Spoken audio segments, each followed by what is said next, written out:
There's a misconception that we don't exist, that somehow our ability to excel at the highest level of our industry is limited, that overcoming barriers as a woman of color would be insurmountable. But what would happen if we decided to venture out on our own despite everything we're up against? I'll tell you.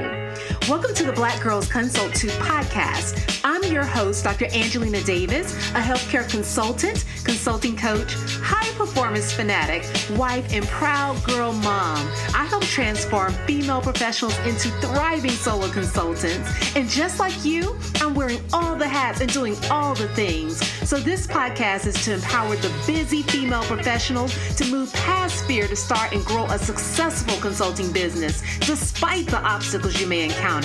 We'll dive deep into consulting practice, business strategy, mindset, and more. So grab your cup of coffee or tea if that's your thing, and let's get started.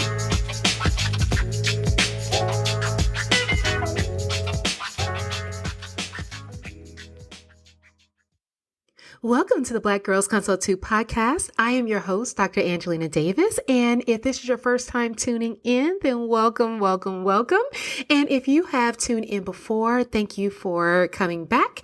I hope that this conversation is going to be a good one. So I wanted to take this opportunity in this particular episode to talk about something that I believe very strongly in, and that is this whole aspect of having a core offer when it comes to your consulting services. And, this comes up because I see often that many consultants, especially early stage consultants, tend to start their businesses with a lot of different services that they are offering to potential clients. And they're doing that oftentimes, at least from what I found, because they want to appear as being a very professional agency or firm. And while that is definitely a goal that many have over the years, it takes a while to get there. And even if you're starting out as a brand new firm or agency out the gate, there's a huge learning curve that you have to go through in order to really master what it will take to, gain the business that you want in the long term, a consistent, repeatable business in the long term. And a lot of that is tied back to aspects of your messaging and your marketing. And all these things are, kind of where we find the benefit of having a core offer in place, because it's going to really help to bring your focus in and help you to hone your messaging a little bit better, as well as it's going to build up your confidence in terms of providing the service and just offering so many other benefits, everything from negotiation to really landing that contract with the client because they have a clear promise. There's just a lot of benefits that are wrapped into this whole aspect of having a core offer. But, then I get the question that comes up from time to time when someone has really followed through on this whole recommendation of having a core offer, niching down, really getting down to having their specific area of focus and specialty, and they're still not gaining the traction that they want in their business. And so, what do you do when you are in this moment where you're doing all the things that at least people have told you are the right things to do, but you're still not landing the clients that you need? And so this episode is going to be dedicated to really talking about some of the things that you can consider as you try to troubleshoot what may be happening in your business and whether or not there's a problem overall with the service that you're offering.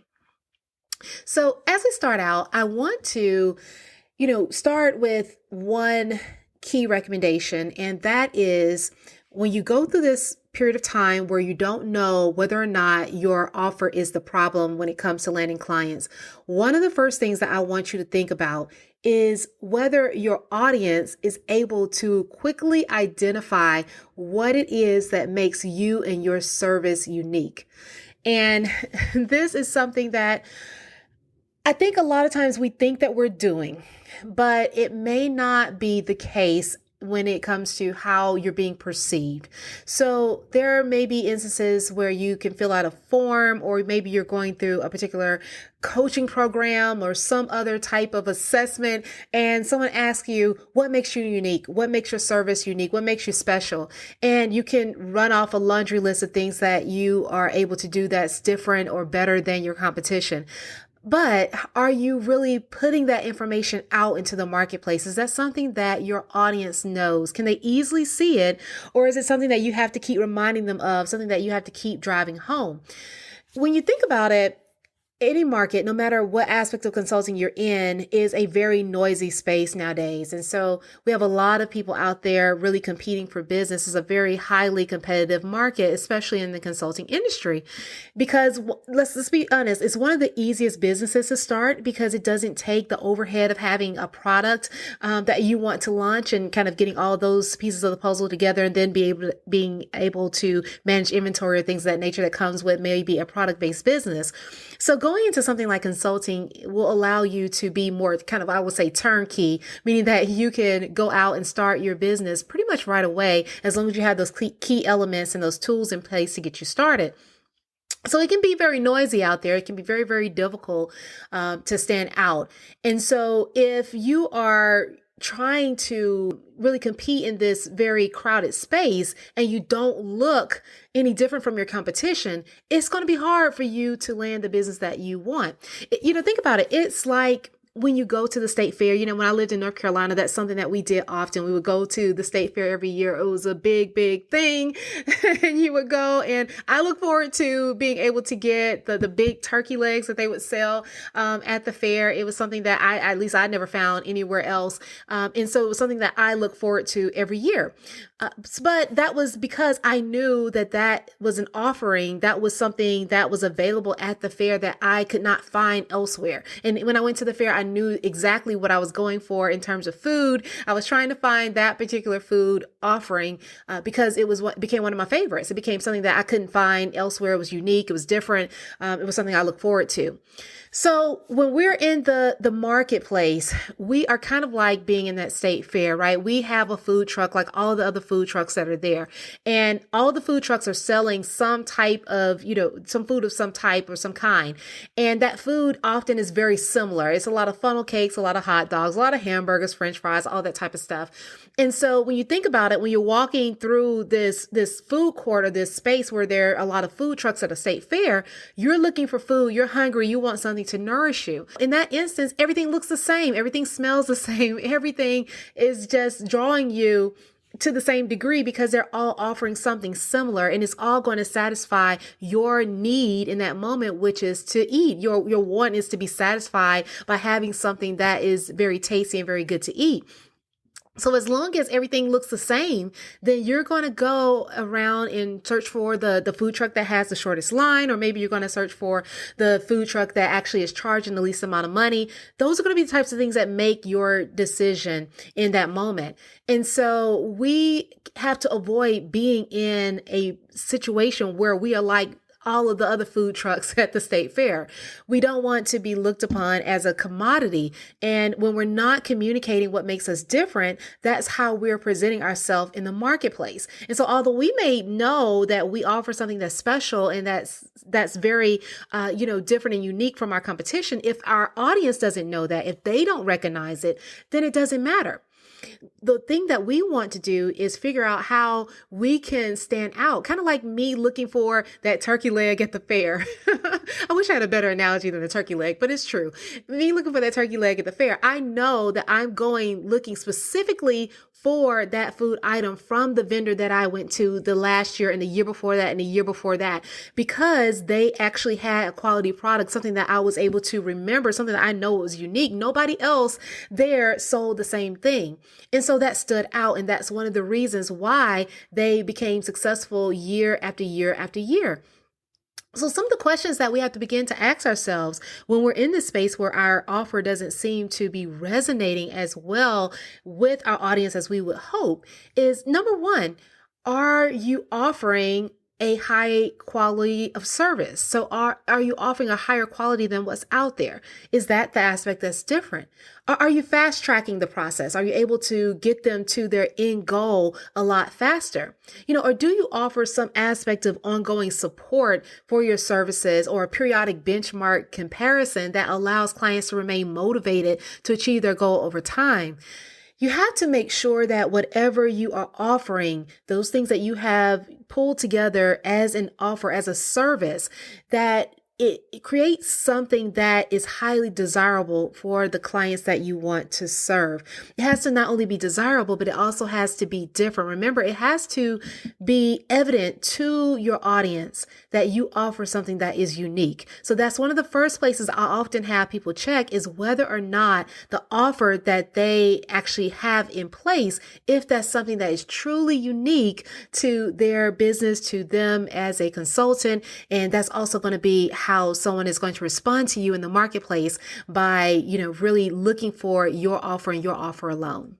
So you know that business growth and financial stability require one thing, and that's clients. So that means gaining more clients has to be top priority in your business if you want to survive without being in a constant feast and famine mode. That's just not sexy. So those other successful consultants you see on LinkedIn or Instagram making it look so easy, it's like they have some secret sauce or luck for endless clients or referrals.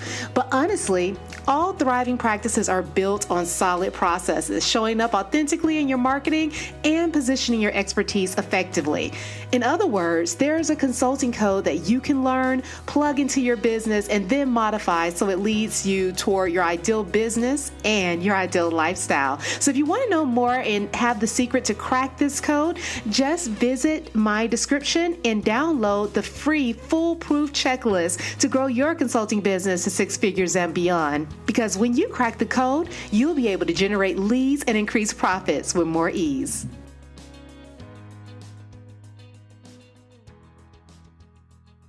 All right, so let's talk about the second thing that I want you to check. And this one may not be as obvious as the first. It is actually whether or not you are marketing your offer in a way that would speak to your ideal client. So let me explain. Oftentimes when we are marketing our services, and that just pretty much means that we're telling other people what we have to offer in terms of, how we can help and how we can provide assistance to help them reach their goal. So the way that we're marketing is very much dependent on, or should be dependent on who you are talking to and what goal you're trying to achieve. And many times what I've found is that, especially early on, a lot of consultants can decide to follow certain marketing strategies without really thinking about who they are talking to or really thinking about the audience. And so they end up with this mismatch of sorts when it comes to their messaging in terms of marketing and the audience that they're speaking to and who they want to sign as clients. So a good example of this is something like, for instance, your ideal client may be a big time busy C-suite executive, but you're trying to market your services through some type of long drawn out webinar that, really is not going to be something that easily fits into their schedule. And so if that's your point of contact and your way to really reach out and have conversations, deeper conversations with the C-suite executives that you want to serve, it's going to be very difficult for you to actually sell your services because they may not have that capacity to sit through a long presentation. And so therefore they may not necessarily learn as much as they need to know about the services you provide. This can be similar also in the business to consumer space where maybe you are focusing on really selling to either the consumer or even maybe a solopreneur or someone who has a very small business. And you are not taking the time to build a level of emotional connection through your marketing. And so therefore, because there's no emotional connection, because there's no type of emotional attachment, then that individual is going to be less likely to buy. It's going to be less likely that you actually lead to a sale in the end. When you're thinking through whether or not you're speaking to your audience in the right way at the right time, I want you to pay attention to this whole concept and idea of psychographics. So remember, psychographics is all about how your audience thinks. What are their attitudes? What are their beliefs? What are their values? What are their behaviors? Those are the things that we have to know and understand, not just from the simple aspect of trying to build the offer so it meets, some of their needs and beliefs, but also the way that we're marketing, the way that we're selling to them, the way that we're presenting that offer needs to also take those things into consideration. Otherwise, you'll be stuck in a situation where you're unable to really reach your audience because you're not in the right place. You're not speaking the right language. You're not showing up at the right time. And so all those things matter. We have to make sure that we are presenting our offer in a way that's going to resonate with the people that we want to serve. So I want you to be very thoughtful in terms of how you are really tackling all these aspects of the buying decision, because those make a huge impact as to whether or not you're going to be successful in the end. Okay, now for number 3, I think we're going to really have to be honest with ourselves with this one. This is going to require us to dig deep and really think beyond our, current attachment to our offer and the service that we provide. I know oftentimes we spend a lot of time building out our services, building out and structuring our frameworks, really thinking about how we want to deliver on a particular outcome or result. And there's a lot invested in that. I get it. I understand. I'm definitely there with you. There's a lot that we put into that whole process. But in order for us to really sell effectively, we have to think and be honest with ourselves as to whether or not our offer results in an outcome that is actually worth the investment.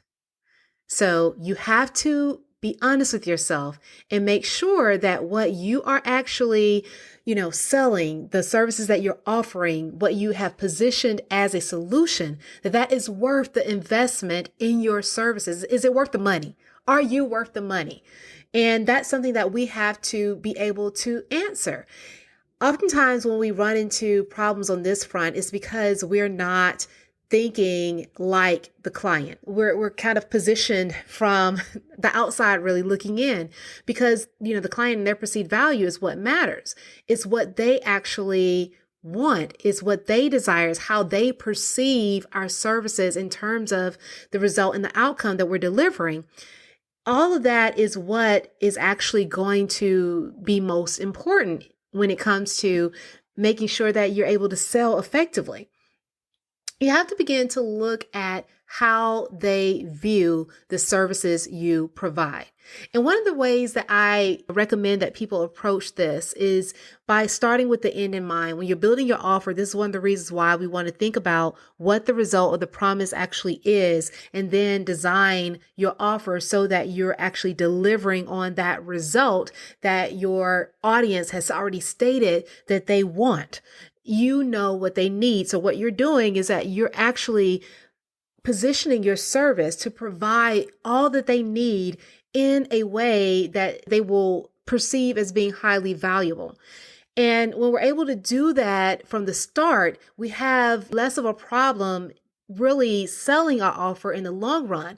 But sometimes our services and our offer may be developed at one point of our journey, and somehow we may pivot or evolve or grow and not make those necessarily adjustments to our offer. And so when that happens, we may have some aspect of a disconnect between what we are offering as a service and the result that we're providing from the perception of our client.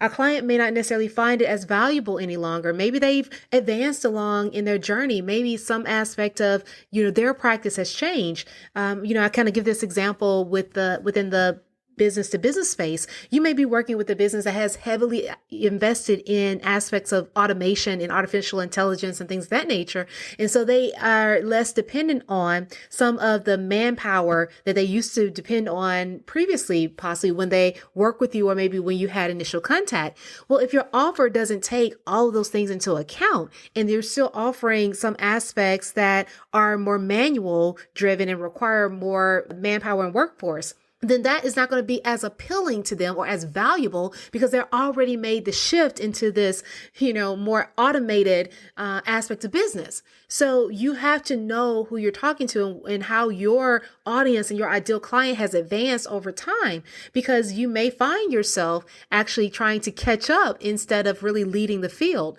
So it's really important that we really be mindful of how we're being perceived in the market by our audience, by our ideal clients, and then also making sure that we're able to continue to evolve our offer and our services so that we can meet the expectations and the needs of the clients that we want to serve. So this is our way of making sure that what we're providing as a result, as an outcome, as a promise is worth the investment for the clients that are going to move forward with collaborating with us. That has to be in line for them to actually make the decision to move forward. The bottom line is that when our offer is not selling and we have taken our time to build a core offer that we are positioning as our main service, then there's often something else that's going on. It is often something that we can identify, modify, and improve upon so that we can gain the traction and really attract the clients and land the clients that we want and that we need. So in those moments where you are trying to figure this out, I want you to think of 3 things. And there are a lot of other things that we can talk about as potential kind of checkpoints and ways to tune in with what's going on and really begin to assess our current status. But one of the first things is whether or not your audience is able to quickly identify what makes you and your service unique. Remember that whole discussion about really trying to stand out in the market so that you can be seen and recognized as offering something that's different. The second is that you want to make sure that you're marketing in a way that aligns with your client, your ideal client, that you're speaking to them in a way that they are going to be able to hear and that they are going to respond to and resonate with. And that also involves making sure that you're marketing in a way where they can actually hear the message, right? So we talked about positioning your offer or selling your offer in a way that is going to be conducive to their lifestyle, to their environment, being able to fit into their ecosystem more effectively and efficiently. And then last but not least, does your offer result in something that's worth the investment? Is the outcome worth it? Is it worth the money? Those are the things that you want to begin to ask yourself, because those 3 things are typically the most common that people run into when they're having difficulty gaining traction for their offer. Aside from that, there are other elements that you can investigate. Just keep in mind that if you're not selling consistently and not building that momentum within your business, then there's something else going on. And that's our moment and our opportunity to stop, reassess, and try and figure out whether or not we're positioned most effectively. And some of that stems from how we are utilizing our offer and in some of those aspects that we talked about. So I hope this helps. I hope this conversation has been helpful for you as you build and grow your business. Definitely, if you have any questions or concerns, I want you to reach out to me either via Instagram or LinkedIn. I definitely love to continue those conversations outside of the podcast. And if you enjoyed this episode, please share it with a friend. Make sure that you share it. Make sure that you leave us a review on Apple Podcasts, as well as rate our podcast on Spotify. I definitely would appreciate that. And if you happen to post this episode on your social media feed, definitely tag me. I love to celebrate with you and share that with you.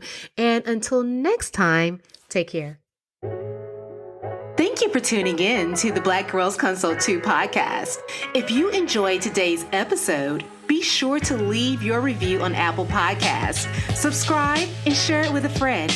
We're on a mission to increase the success and longevity of women in consulting, and you can help us do that. Also, I'd love to hear from you, so let's connect at Dr. Angelina Davis on Instagram or LinkedIn. And don't forget to visit excelatconsulting.com for more information to support your consulting journey. Until next time, take care.